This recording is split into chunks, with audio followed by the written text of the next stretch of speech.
Leo wanted to be just like his dad.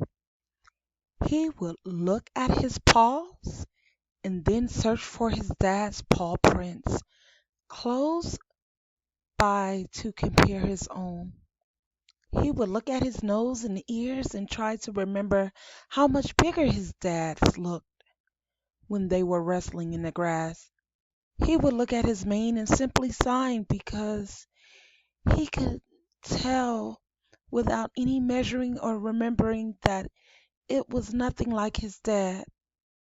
Leo says to his mom, "When will my mane grow?"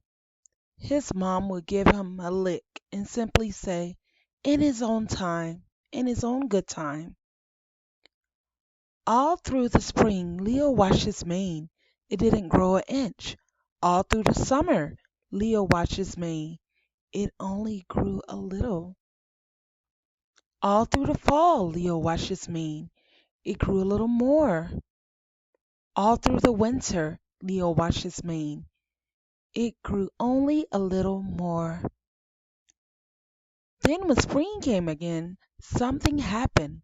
Leo manes began to grow, and it grew, and it grew, and it grew until he had a full mane just like his dad's.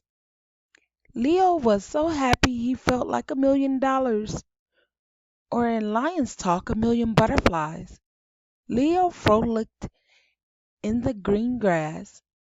He chased butterflies. He splashed in a pond.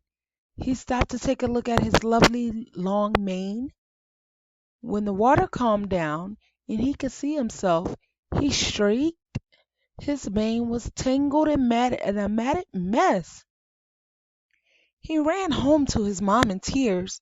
His mom gave him a lick and simply said, "It's time for a haircut."